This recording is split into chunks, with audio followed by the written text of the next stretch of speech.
सुनो सुनो रसिया, मतलब माइक आगे करो। सुनो सुनो रसिया, आपने बचाओ या आपने बचाओ, बेपना बसिया, सुनो सुनो रसिया।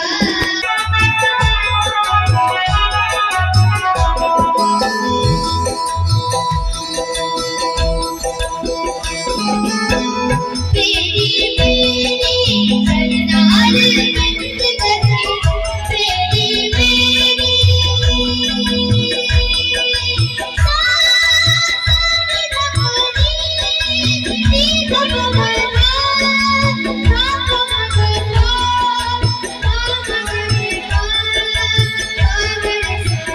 तेरी मेरी करनाल बंद करके, तेरी मेरी करनाल बंद करके, सदा रहागा, सदा रहागा, बनी बसिया, रसिया। आपने बचाओ या आपने बचाओ, बिना बसिया, सुनो सुनो रसिया।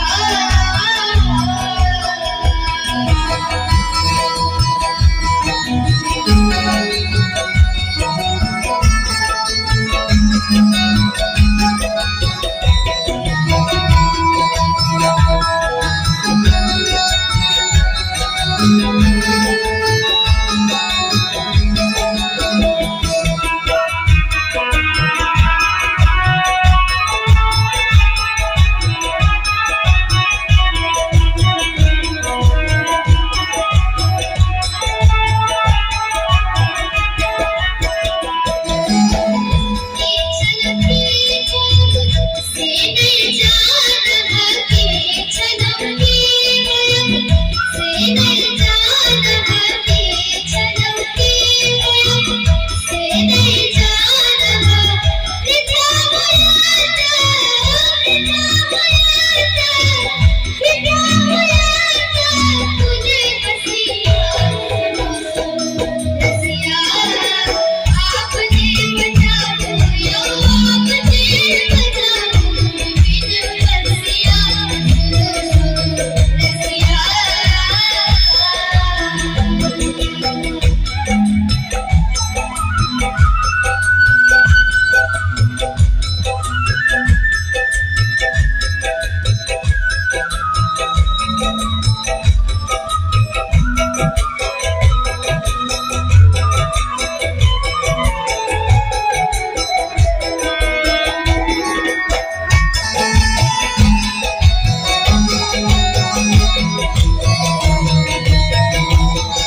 अपने बचाओ या अपने